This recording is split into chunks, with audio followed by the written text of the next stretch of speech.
approaches were also a way of sort of enabling us to think sociologically, which is what the initial classes were about, this whole idea of the sociological imagination. And then and then we, from the three different approaches, which I think is like a primer for us to gain some understanding of what sociology is. We then looked at the issue of social institutions. We talked about what social institutions are, what are their functions, what are the different approaches through which we can understand social institutions. Now, what we were looking at is how social institutions um, um, sort of contribute to the notion of order, to order in society, to maintaining the relationships, the connections, the interactions in particular ways that then make our interactions ordered. So, so to explain the role of social institutions, we looked at some examples, primarily family, marriage, kinship, gender.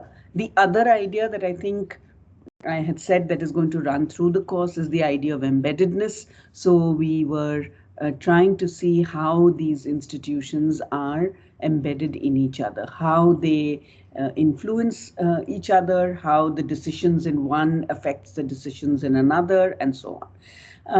And we saw in that there may be institutions that are related, so it's easy to see the connectedness between family and kinship, perhaps not so easy to see the relationship between economy and religion. So when we discussed Max Weber, and I said that if you think about Max Weber's ideas on capitalism and the growth of capitalism, he looked at it in terms of, in Western Europe, in terms of a certain religious principle and how a religious principle gives rise to order. So we will examine some of these theoretical points over the next few classes that are remaining in a little bit more detail. If you see that the first part of the course is really, the first part of the course is of course conceptual, where we are talking about these conceptual and theoretical, and then we have moved to talking about more concrete things, so really looking at these institutions, what they are like, giving examples and so on. And in the last section, we are again going to return to certain conceptual and theoretical ideas. Now, central to much of what we are discussing and in this question of how institutions maintain themselves and maintain a sense of order is questions of power and authority. We saw that in relation to patriarchy already. We saw that in relation to family and kinship. So power and compliance, that compliance is at sort of the heart of how social order is maintained. The fact that, when I said that, we walk into a situation, we walk into an institution and we say that there are rules, let's find out what these rules are and let's enact them. So the rules are nothing without us enacting them, without us performing them. Right, so they get cemented through our performances. The fact that you don't need I may not need somebody to actually tell me that, okay, I have to take class at 8 o'clock. Some of you, those of you who are here don't need anybody to tell you that you have to put your computers on, laptops on, and join, or phones on, and join this class at a particular time. So what we are doing through this is that we are performing the rule that enables classroom activity, teaching and learning activity to take place. So in this segment, what I want to do is to quickly think about some of these concepts which ensure compliance, which make sure that, which then, present a certain kind of social order. So this class is going to be largely around the concepts of power and authority. And I am going to give you a short reading on authority, which is, and we're going to draw on Max Weber. So a short reading on authority and a short reading on bureaucracy. For the rest, you can just draw from this PPT, and that will be enough, and the class notes, whoever is writing it. So, so what is power? Very simply, it's the ability to enforce one's will over another. So the fact that I can, whatever I want you to do, I can enforce that over you. Now I'm bringing in another point over here, which is that I can do this, I can enforce my will over another despite resistance. So even though you may be resisting, I can still get you to do what I want. So for instance, a simple thing like I do not have the power to enforce my will that everybody will put on their cameras, right? I do not have the power to do that. So you all resist, and I don't have the power to do that. But I do have the power to insist that the same thing when the major exam is happening, right? So you see the difference between a classroom, a regular class, and the major exam. Now, what is it that gives me the power with regard to the major exam or the minor exam, where you can all have your cameras on? Now there are certain rules, regulations in place which then enable, and I can draw on those, and there are sanctions in place which enable me to enforce this will of having your cameras on. So power is the ability to, so despite your resistance, so you have the resistance, you see that you have the resistance on other days, but you're not able to do that on the days of the exam. Now, when I put it like this, it appears that it is unidirectional, that power flows from A to B, and typically if A is the one who has power over B, B has no power, right? But what the idea of resistance does is that it negates this idea of the unidirectional flow of power, because resistance really means, and if it is built into the notion of power, it means that that the flow of power is not unidirectional, that it operates at multiple levels. So I'm indicating here a very well-known French sociologist, philosopher called Michel Foucault, who argued, and very simply, I'm putting this very simply, that you cannot look at power simply by thinking about A has power over B.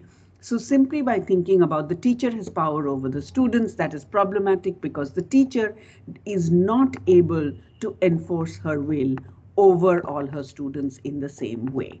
And herein comes the idea of resistance. When we look at resistance, we know that power does not operate from a center to the others, but it operates through at multiple levels. So there are certain contexts in which the students have greater power, and in some contexts the teacher may have greater power. So in any situation, whether you look at the family, again there is the family, there is a male head of the household in the patriarchal patrilineal family, and the male head of the household technically has power over all other members. But here too, we know that there are negotiations, there are resistances that go on, which will then suggest that this center of power is not is not necessarily that strong. So power operates at multiple levels and does not necessarily have a compounding effect. So it means that it doesn't mean, I mean, if you look at power, it is not that those who even those who are supposedly at the bottom rungs of this relationship or these hierarchies of power may actually have some power to negotiate. Yeah, next slide, please. So we're looking at three different views of power.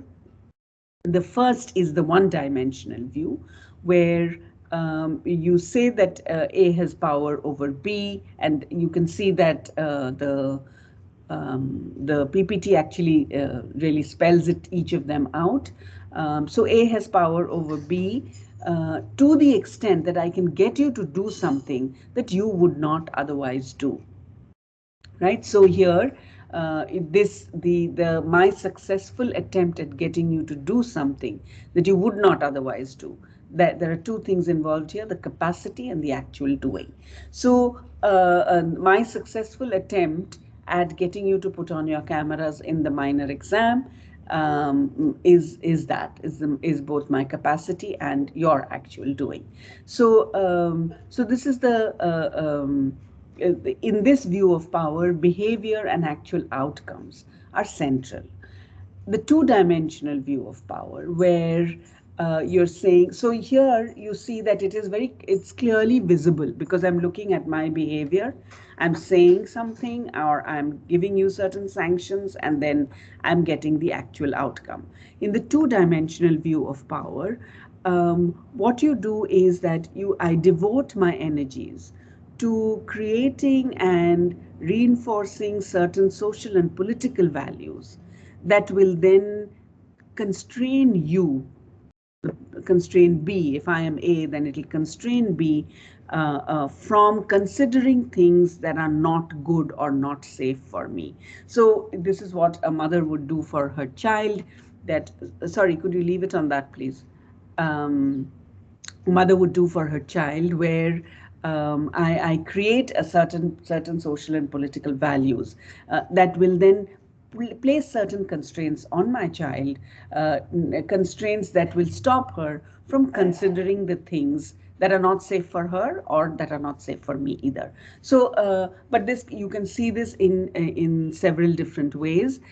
You can also see it in terms of, again, in terms of workplaces where certain social and political values if I see in a workplace the way in which the workday will be structured, or the way in which relations between workers are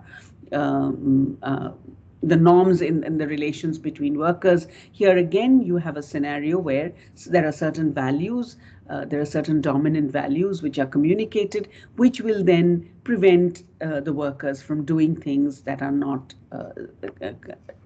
suitable for the employer. Yes, next slide, please.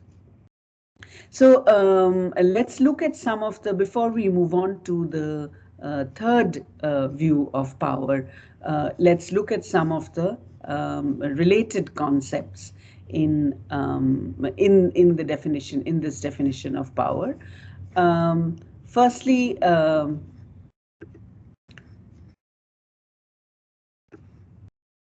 yeah. So firstly, coercion, where and you can see that these are all sometimes these are all terms that are used interchangeably with power. When we think of power, we're thinking of power as we would know it sociologically. We're trying to understand what is the sociological explanation for power. And sometimes these words like coercion, influence, etc., are used interchangeably with power. So coercion is when you seek compliance through a threat of sanctions. Influence is when you try to change the other person's course of action without really using any kind of threat. So no coercion is used. You're just trying to change somebody's course of action through sort of persuasion and convincing and so on. Authority is when I comply, when B will comply with A because B understands that A's command is reasonable. So you will comply with the institute's directions, institute's rules and regulations, because you consider that this is a reasonable thing to do, that the rules that the institute has made are reasonable. So the question is then, why is it reasonable? It may vary. The context for reasonability may vary. It may be because of the content of the rule, the content of the command, or because of the procedure. Then there is force, where you are, the choice between compliance and non-compliance is not there in force. So it's not simply the threat of sanctions. Force is like, I'm getting you to do something at gunpoint, which means actually there is no difference between compliance and non-compliance. And manipulation, where you don't exactly recognize, in influence, you recognize the way in which the course of action is being changed or is sought to be changed. In manipulation, the complier will not necessarily recognize the exact nature or the source of the demand that is made on the complier. So these are the related concepts that we need to be aware of when we think of the notion of power. Yes, next one, please. So then let's come to the three-dimensional view of power, where it accounts for, the idea is that power is not something that is necessarily, that is clearly visible. It is something that is insidious, which means that again, it is something that is hidden. It is a kind of shaping of preferences in a way that we all accept our roles in the order of things. So again, I think if you consider what happens, for instance, in bureaucratic organizations, in a place like the IIT, power is not very well, it's not very clearly visible. If you think about the family, power is not visible. I think we talked about this, that in the family, in fact, relations of power are hidden as relations of love. So preferences are shaped within the family in a way that you accept that this is the order of things, right? So that's what gives power its kind of invisible nature. So in the first two dimensions of power, the explanation that we had, we kind of felt that you can actually see what is going on. You can see how these are relations of power. In the three-dimensional view, we are accounting for power that is not clearly visible, that is not essentially associated with actual conflict, like actual resistance. You don't actually see it. And the third thing that we are saying is that just because there is no grievance does not mean that there is genuine consensus. So that it's a kind of supreme exercise, an insidious exercise of power, where grievances are effectively controlled, they're managed, they're not allowed to be brought to the forefront. So if you think of the first definition of power that I gave, that power is the ability to influence another's, or sorry for using the word influence, the ability to sort of shape the actions of another despite resistance, right? It means that you can actually see how you're shaping the action, and you can also see the resistance. In the three-dimensional view of power, we are saying that it is you may not see the resistance, and so three-dimensional view of power then alerts us to the fact that power may be operating in scenarios, in contexts where none of these things are very clearly visible. So for instance, sanctions may not be visible, grievances may not be visible, resistance or conflict may not be visible. And yet there is a kind of power that is operating where we accept our roles in the order of things. Okay, I think if we can take a quick minute to if there are any questions, because since these are conceptual matters, I think if you have not followed, this is a good time to sort of clarify any doubts. Ma'am, can you give some example where power is not unidirectional? So the example that I gave you, the power between teacher and student, the commonplace understanding would be that the teacher has power over the student. Am I correct? Right? Yes.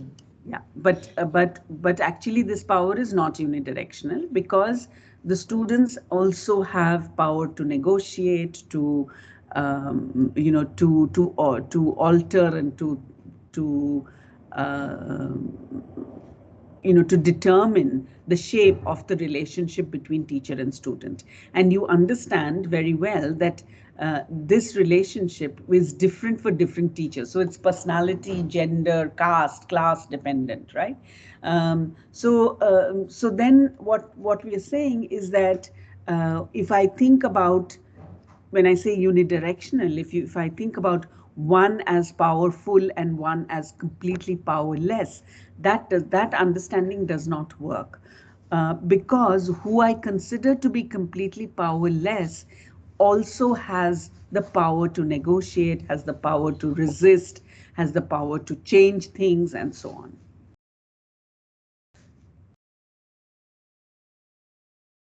Right? Does that make sense? But Yes, if ma'am. others can think of other examples. Yes, who else? Somebody else has their hand up. Ma'am, is it an example if government passes some law and people have ability to resist and perform some action? Means they can negotiate with the government. Yeah, so then that is also it's not unidirectional, right? So when you have a law that is passed and you have protesters who are protesting that law, who are going against the government, who are blocking roads, so then that is all, those are all signs of resistance where you can see that it's not unidirectional, that in fact, certain groups can hold the state to ransom through the kind of means that they do employ. So to think of the state as all powerful, as having a kind of power over all its citizens, is again, does not fit this. So is not, you can't think of in this unidirectional way.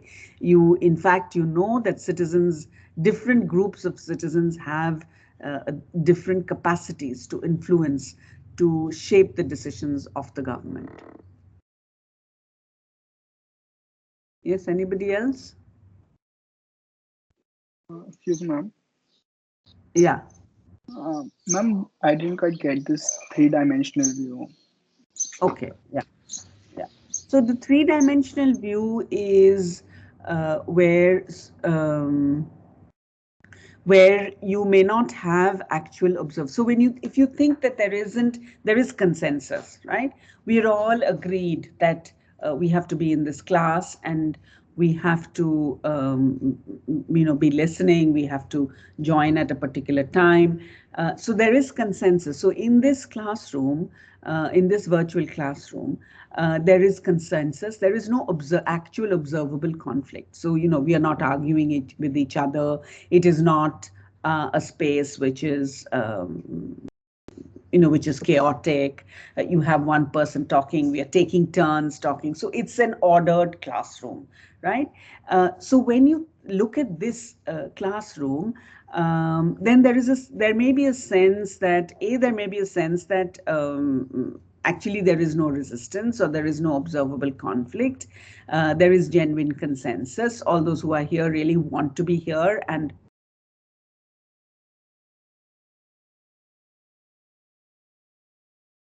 here is an instance of where power is not essentially associated with observable conflict. So despite there not being anything visible in terms of the operation of power, we all know that there is a power. You know that there is a power that the teacher has. I know that the system has a power on all of us. So in a sense, we are connected to each other because we know that there is a larger structure that controls all of us, right? So the third dimensional view of power really then alerts us to the fact that even in situations where there appears to be genuine consensus, where there appears to be no grievance, where there appears to be no conflict, those are kind of the supreme exercise of power. So we can presume that there is no power in those situations. We can say that in those situations, and I think the most obvious example of it could probably be the family, where there is genuine consensus, there is love, there is all of this going on. And there isn't, in many families, there isn't a sort of direct challenge that is placed on decisions that are taken by the head of the household, by the head of the family. And so it's possible for us to then think of it as consensus, as all of us willingly sort of doing this for collective good. So there is collective decision making, and therefore there is no power. So even in situations of collective decision making, there are accounts of power are involved. In these cases, often power is insidious, power is invisible, power is not clearly sort of seen in the relations. One person is not necessarily marked as powerful and the other is powerless. What we see in the three-dimensional view is, in fact, the effective control and management of grievances to the extent that the power is not even visible.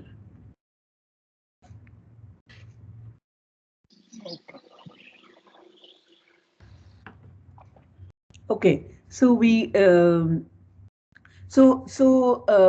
now, so where we now, what you're thinking then is, what we think then is, next slide, please. So that, we are going to then talk about this idea of power that we submit to because we think it's reasonable. So this consensus, when we think of this consensus in collective decision making and so on, which then hides power, some of it could be explained in terms of the concept of authority. That the idea that, and Weber talks about these three terms as well: power, authority, domination, where domination is really the probability that certain commands will be obeyed by a group of persons. So, so this domination or power can be either legitimate or illegitimate. So when it's legitimate, it is drawn from certain sources. Certain sources give it its legitimacy, or it can be illegitimate. So for instance, if I have I have a certain relationship of there is a relationship of power with my students. Now there is a legitimacy to that relationship of power, and it could be used in illegitimate ways, right? So for instance, I could ask my students to do things that for instance, my TAs, I could ask my TAs to do personal work for me. And if I do that, that's an illegitimate use of my power, because the formal domain of where I'm gathering that legitimacy from is not called into question, is not being used in this case. So so we can think about, when I think about legitimate domination, the state is an instance of legitimate domination, the democratic state, which comes into power through a process, a constitutionally laid down process of elections and so on. If you think about illegitimate domination, is the mafia don an example of illegitimate domination? So if you have really a sort of entire subculture which is then controlled by one or two people, is that an example of illegitimate domination? Now, on the face of it, you could say that it is illegitimate domination, but here we are trying to think about legitimacy in terms of the different sources through which it can be drawn. And Max Weber talks about three different sources and from which we can draw legitimacy. And these three different sources pertain to three types of authority: the traditional, the charismatic, and the rational.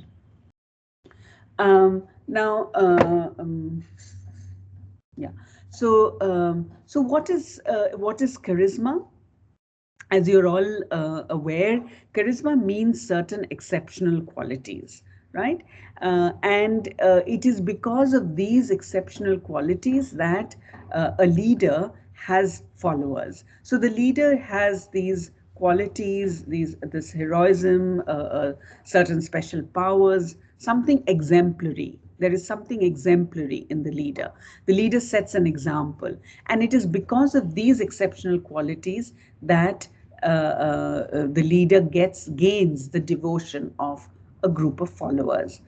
Now, the special powers that the leader has also frames a certain normative order.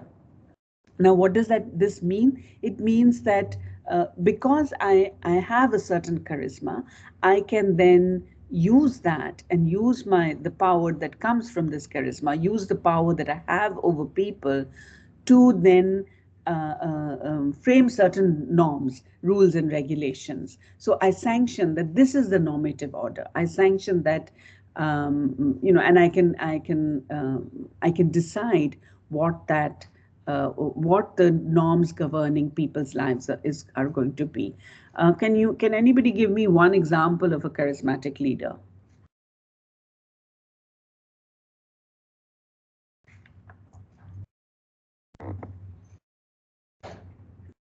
No, do we have any charismatic leaders?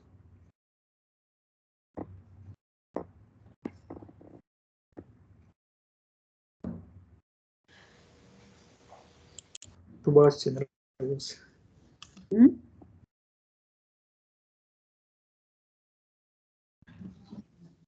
Maybe some freedom fighters. Who? Do you think Gandhi was a charismatic leader? Subhash Chandra Bose. Okay, Subhash Chandra Bose. So, do you think Subhash Chandra Bose, do you think Subhash Chandra Bose frames a normative order? What are the norms or what were the followers? What do you think they were standing for? What do you think Subhash Bose stood for? Any one idea?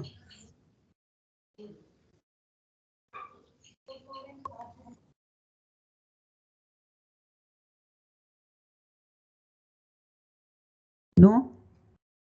His aim is to get independence. Get independence, but how? Through farm, army.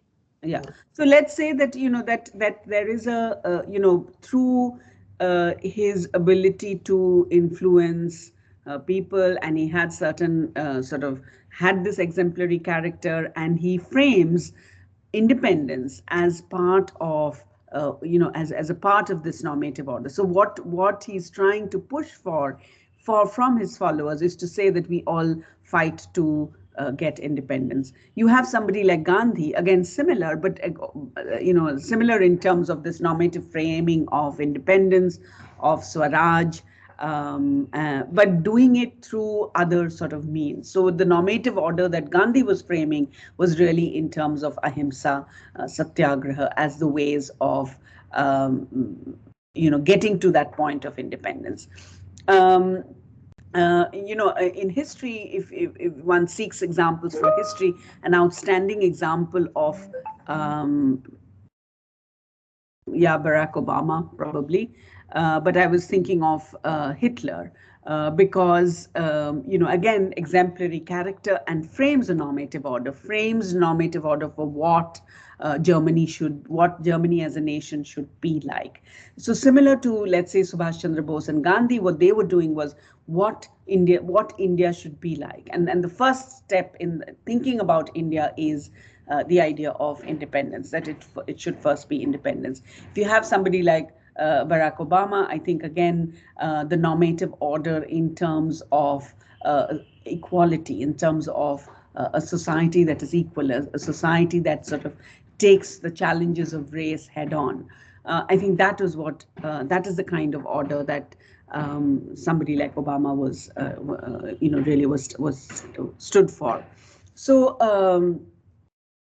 So now Weber's understanding of charisma, and this is where we again try to make this distinction between a common sense understanding and a sociological understanding, where he says that charisma is important, the exemplary character and so on is important, and that's our understanding of charisma. But these exceptional qualities are actually shaped by or reinforced, not necessarily shaped, or reinforced by the group, the band of followers, by the group of disciples.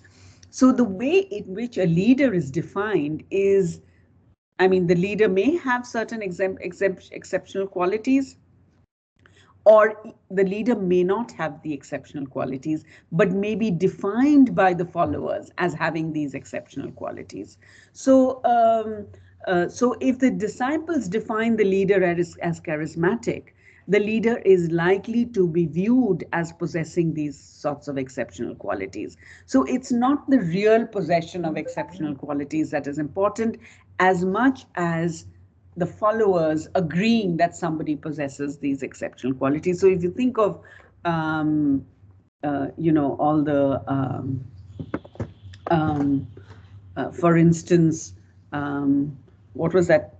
I forget the name of that guy who was, Chanel, maybe you remember. This guy in, who had this whole, he was a spiritual leader and who was then caught and imprisoned, I suppose, for rape and so on and so forth. Tera Sacha Sauda one. So what is the name of the person? Ram Rahim. Ram Rahim, yeah. So if again you see this person as somebody who has charisma because of this devotion of followers, because the followers agree that this person possesses these exceptional qualities.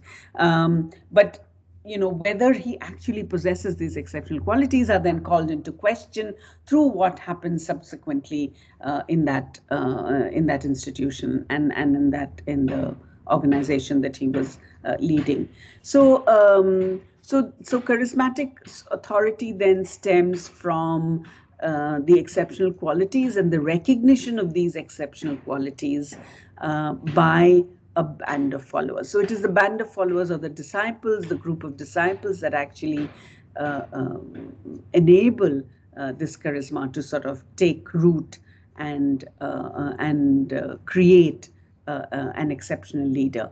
And the special powers of the exceptional leader will also frame a certain kind of normative order, which is then followed by, of course, accepted and followed by the immediately by the disciples, but then also this is something that is spread out to a wider group. Next slide, please. So Weber agrees that charisma has revolutionary potential. It has revolutionary potential because it can cause a kind of internal reorientation in the minds of actors. And he's saying that charisma has revolutionary potential in terms of the way in which it can influence this group of disciples, and how the immediate group of disciples can then bring changes in the minds of other actors. So what we see here is the idea of the routinization of charisma. So in order for charisma, you may have charisma, but in order for charisma to become legitimate and to become a form of domination and a form of authority, for charisma to become charismatic authority, we need, routinization of charisma is necessary, which means that the disciples have to be such that they agree that the leader has exceptional qualities. They display this kind of loyalty to the leader and help in strengthening the idea of exceptional qualities among the masses. So for this charisma to actually strengthen the leader, for charismatic authority to be present, to become a reality, we need this kind of routinization is needed, and the routinization is something that is brought into effect by the staff, by the disciples of the leader. Now, if you think about charismatic authority, the staff are not technically trained. They are not chosen because they have similar characteristics or they are aligned in some way to the values of the leader. Sorry, to the characteristics of the leader. They are in fact chosen because they display loyalty to the leader, because they agree with the leader's values, and so on. So it is through this then that they can routinize the charisma. They can, and through routinization, these qualities or this normative frame can then begin to be accepted by the masses. And you can see this very clearly in Hitler's regime, how the different sorts of groups were used to bring about a kind of change, a subjective or an internal reorientation in the minds of actors. So the organization in the case of charismatic authority is dependent primarily on the leader, and it is the leader who dictates what kind of structure there will be, what kind of systematization there will be, and it's the leader who decides who will perform what kind of task. Now, the problem with, I think, charismatic authority that Weber is highlighting is that it is not something that can that is very stable. It is not a form of authority that has stability, because what happens on the death of the leader? What happens to the followers and the organization? How do they survive?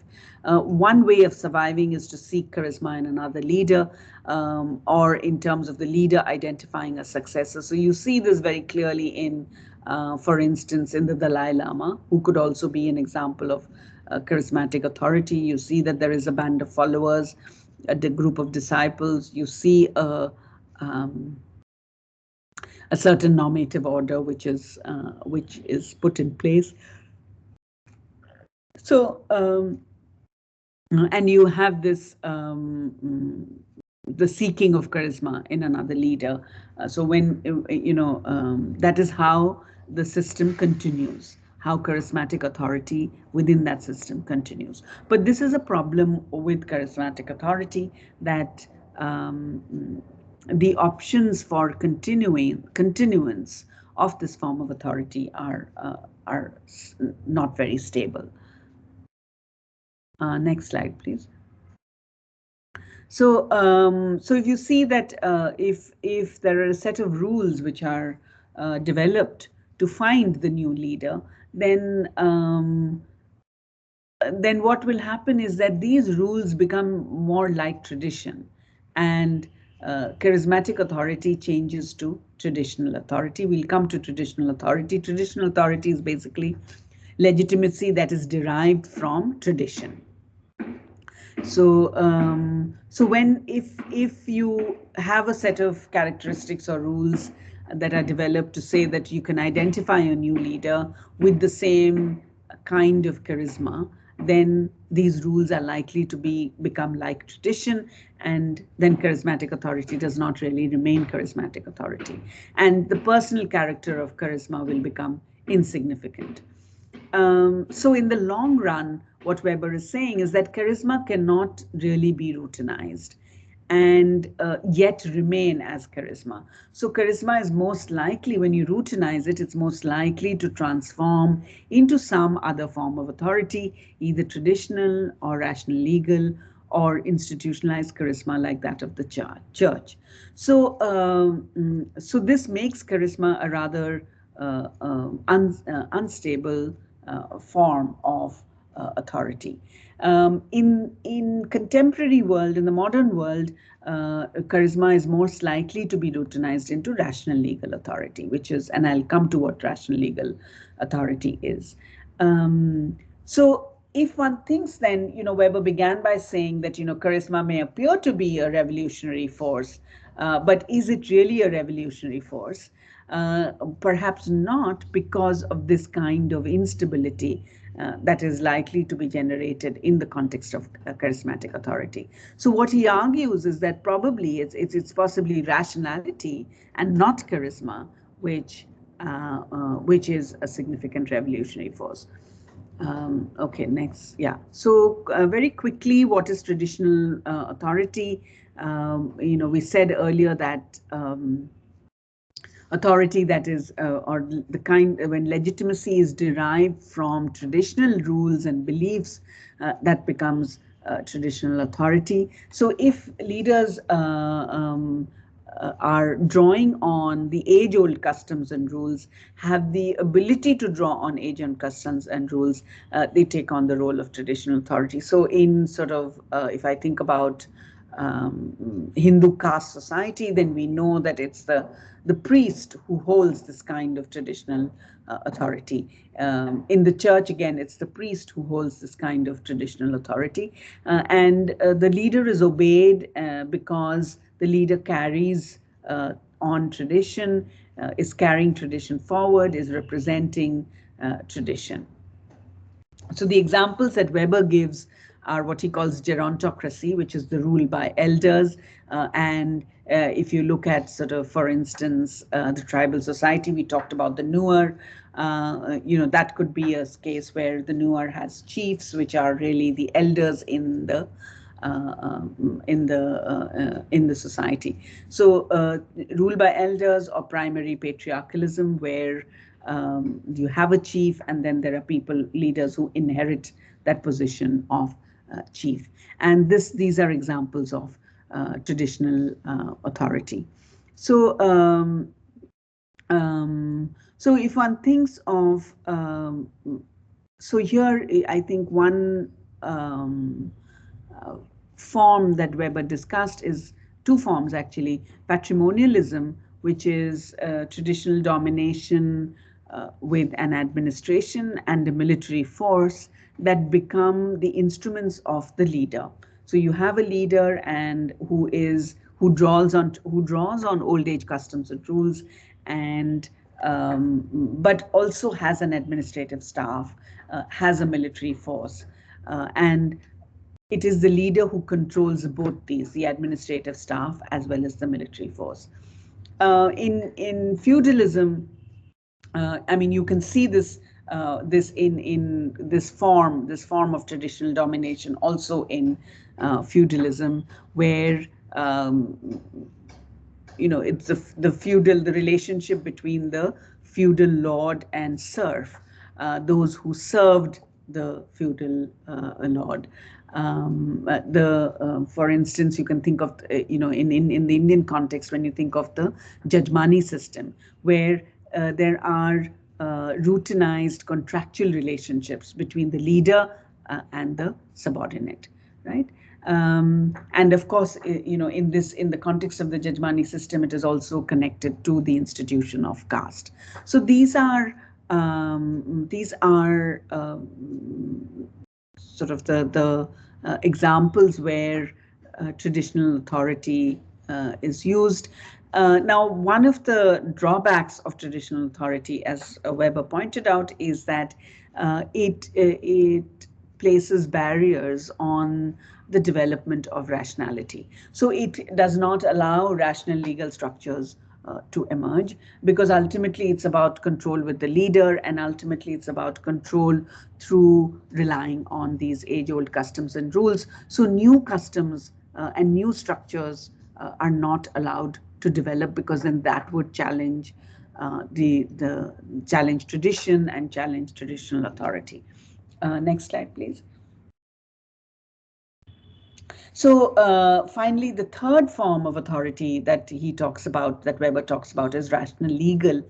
In this, what we are doing is that we that we are relying on the legality and validity of enacted rules. So the authority does not rest in any person, does not rest in any kind of tradition. It rests in a set of rules and regulations which draws its validity from the legal status, from their legal status.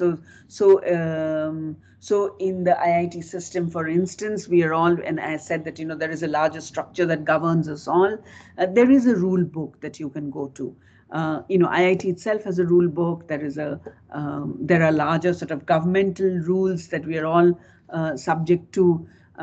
So the belief in legality, a belief is in the legality and the validity of these rules. And positions of authority really are accepted because they can issue commands based on those rules. So what the command that I issue as a teacher cannot be arbitrary. They have to be drawn from the enacted rules. Now here also then there comes in the idea of resistance, that you can resist my commands if they are not as per rules, right? So we keep referring to the body of rules to then ensure that this kind of authority is sort of followed, is enacted in a particular way. So so this is the idea of rational legal authority. But it's important for us to think about two related concepts, which is a formal rationality and substantive rationality. Now, formal rationality, according to Weber, involves the rational calculation of means to ends. And here it really means that that we calculate, all of us calculate what we are using towards what end. So if I, it's like if I have a certain amount of money, and how do I use it? I use it to get the maximum benefit out of that money, depending on what my goals are. So this is the rational calculation that I do of means to ends. And somewhere this rational calculation has certain universally applied rules and regulations and laws. A part of this universally applied rules, regulations, and laws is tied to the idea of maximum satisfaction, right? So we try to maximize our utility, and we try to maximize our satisfaction of whatever we have when we make this connection between, or the calculation of means to ends. So this formal rationality is what is institutionalized in large-scale structures like bureaucracy, and like modern law, and the capitalist economy. So the relationship between means to ends is determined by these larger structures and their rules and laws. So when we, for instance, this simple example is when you're choosing what kind of job you want, you're actually constrained by these larger structures, such as the capitalist economy, bureaucracy, modern law, etc. And so when you're choosing what is a good job, you choose primarily on the basis of two things. One, the pay and the benefits, and two, what is called the work-life balance, right? So these are the two, and I think the work-life balance is something that has come in recently. Even a few years ago, that was not an element within formal rationality. So you see how the capitalist economy has actually, the discussions around capitalist economy has changed, in fact, the kind of characteristics we use in making this rational calculation. So so then what we're saying is that when we look for the best means of achieving an objective, you are not really left to your own devices, but we are all using existing rules, regulations, and structures that in fact predetermine or shape or help us to discover the optimum methods for doing this. So this is rational legal authority, where you have the rational calculation of means to ends, and the rational calculation of means to ends is not in a vacuum. It is something that, and you're not left to your own devices. It is something that is shaped by existing rules, regulations, and structures. So based on this understanding of rational legal authority, Weber explores the form in which we see this rational legal authority. And he says that the form is the bureaucracy, the bureaucratic form. And he tries and identifies certain ideal typical characteristics of this bureaucracy. And he says that, first, that official functions are bound by rules. So in a bureaucracy, you have the organization of official functions which are bound by rules. And in most cases, these rules are written down, rules which then have legal validity. Each office in the bureaucracy has a specified sphere of competence. So in any bureaucratic organization that you go, and why, it's important also to just think about why we are looking at the bureaucracy, because the bureaucracy has become a model for all kinds of organizations across the board. So across performing different kinds of functions in society. So whether I look at sort of the non-governmental organizations, the NGOs, the organizations doing social work, the organizations, the firms doing business, the industrial organizations and the setup there, all, the educational institutions, they're all modeled along the lines of bureaucratic organizations. They're all bureaucracies in some sense or the other. Or if you look at sort of state and government, that is also bureaucratic. So, first, that the characteristic is that the official functions, the organization of official functions, is bound by a set of rules which are written down. Each office within the bureaucracy has a specified sphere of competence, which means that every organization which uses bureaucracy, you have a separation of different kinds of tasks.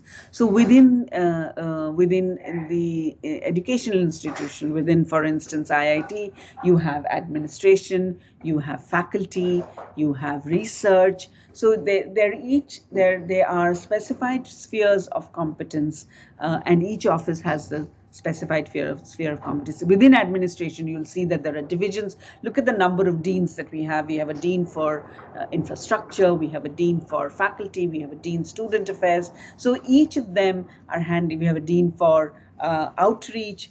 So each of them is handling a specified sphere of competence. Each office then has a fixed set of obligations to perform these functions, and also has the authority to carry out these functions, and is able to, through this authority, is able to compel others and to use others to complete the job that they're supposed to do. So Dean Student Affairs or Dean Academics is able to send us emails and say, you need to decide on audit credit now by this date.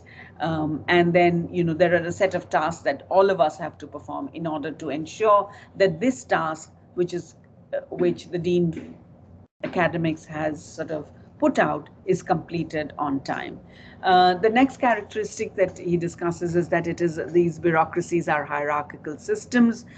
They're all hierarchically organized. There's a clear sort of organizational structure where you have one or a number of people at the head. So there is a flow of power from the top to the bottom rungs of the system. And what is it that defines this hierarchy? To a certain extent, the hierarchy is defined by the qualifications that people have. So technical qualifications are essential because in most of these cases, you need specialized training to do the kind of job that is being done. Another characteristic is that we do not own the means of production associated with the office. So whatever is there with the office, whatever comes with the office, are the things that are required to do our job. So you cannot walk away with anything that belongs to the office. So whatever you're given while you're in office belongs to the office, and they're not items of personal use. They're merely items that are given to you to do the job. Next slide, please. So, and then I already mentioned the point about decisions and rules are formulated and recorded in writing. So, for instance, then minutes a lot of these decisions and administrative acts are done through meetings, and therefore minutes of the meeting have to be recorded in order for them to become decisions or precedents within a particular system. The other important thing is that no position can be appropriated. So then again, if you think of Dean Academics, Dean Student Welfare, it is for 3 years. One person cannot appropriate a particular position. If according to the rules it is by rotation, it continues to be so, and different people will become part of different offices at different points in time, and once they leave that position, they no longer have the powers that are associated with the position. So if I have a dean faculty, what the dean faculty tells me to do, I'm bound to do that, but I'm not bound to the person, I'm bound to the position. So once the particular professor who holds the position of dean faculty leaves and becomes a regular faculty, I'm no longer bound to sort of follow the commands of that particular person. So it's really, the authority really comes from the office and the rules associated with the office. Now, Weber also discusses certain problems with democracy, and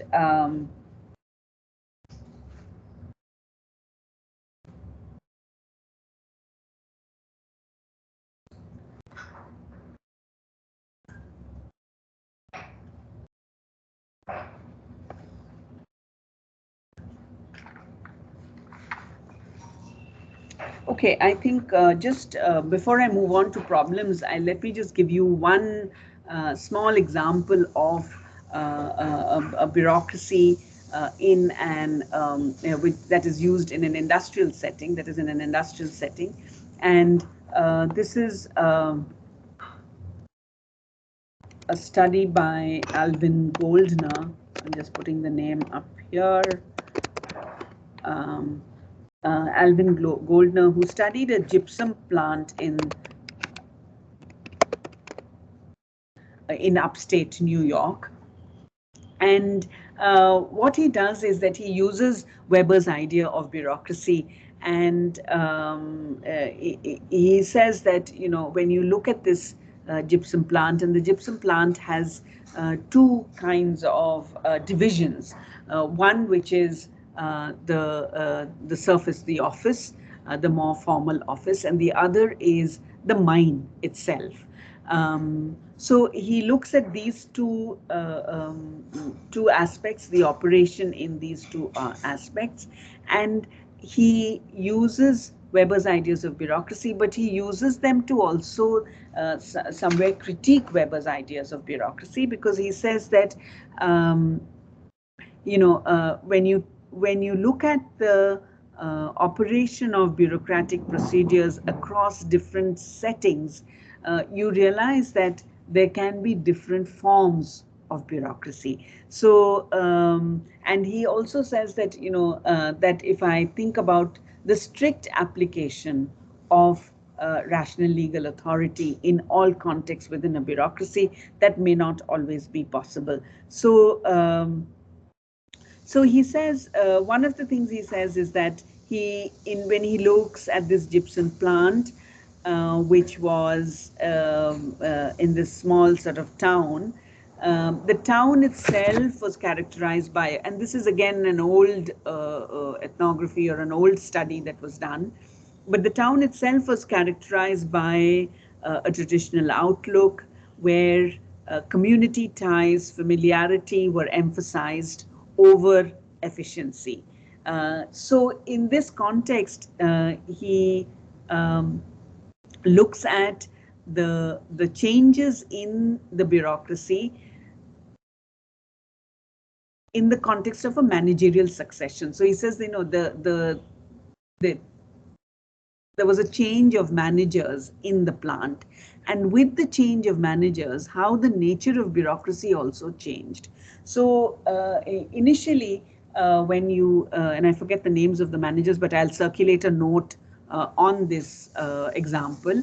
So initially, when there was a particular manager who was very strict, who was very lenient, who actually didn't necessarily follow the norms of the technical norms and specializations of hiring, who hired on the basis of familiarity and community ties, so that all the people who were within that plant were people who were connected to each other also through community ties beyond. And when this person leaves, this person who operates on a more sort of personal level, and a new manager joins, you see that there is a big shift in the way that the bureaucracy is performed. So the example is interesting because it tells us that even though Weber has this ideal notion of what bureaucracy is, when you think about the performance of bureaucracy, and as I said before, we perform the rules, and that is how the rules become what they are. So in the same way, the bureaucracy and what it is will be shaped by how the rules are performed. So each bureaucracy, so you have if you think of the IITs and other central universities, they will have different cultures, right? So for instance, if you have a university where class attendance is not compulsory, I mean, again, you can see the difference, for instance, in pre-COVID and post-COVID. So, in the middle of COVID. So before COVID, because attendance was compulsory, then, people were in class and then, of course, in physical class. And that meant a certain kind of ordering of the classroom experience. And when you have a virtual class and you don't have people in class, that means that the classroom experience is ordered differently. So we make the bureaucracy, we make the organization as we perform the rules. And so one of the critiques to Weber's understanding of bureaucracy is that when you look at how people make the bureaucracy, how people perform the rules, you can come up with different sorts of bureaucratic forms, and that all organizations will not fit in with an ideal sort of this picture of bureaucracy that Weber has actually provided for us. So what I'm going to do is that I'll share, after today's class, I will share the notes. I will share a reading on rationality, on bureaucracy, and the note on Alvin Goldner. And then we can begin. And maybe if you could go through that before Monday, it'll be good, because then if you have any questions, we can address them in the class. And in the next class, we will just take up some of these, we'll summarize and we'll take up these problems with bureaucracy and then move to the next topic. And do you have any questions?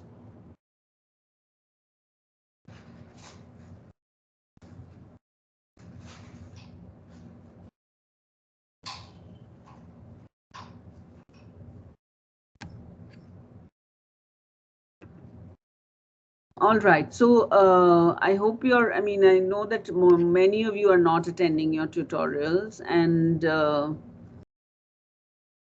if you don't attend and don't submit your tutes, you miss out on the marks. So please do attend the tutes. This one especially is something that we are reading an article that is part of your reading list for the major exam. So it'll be good if you read it and come, because then your doubts will be clarified and you would have actually finished one of the readings for the major exam. So I hope to see more of you in today's and Friday's tudes. Those who didn't come on Monday and Tuesday are also welcome to join if you're free on today and tomorrow.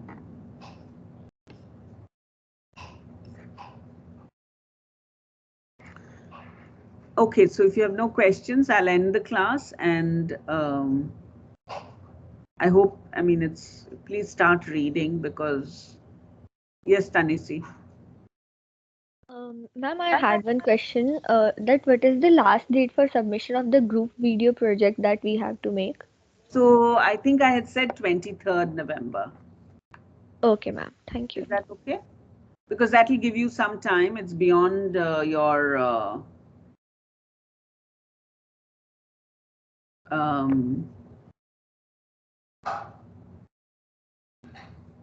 when are the majors ending? 24th of November. 24th. 24th, then we can maybe put it for the 25th of November. Does that work better? Yes, ma'am. Yeah, so let's put it for 25th November. You can submit by 25th, and that will give you at least a day or so. So 25th by midnight.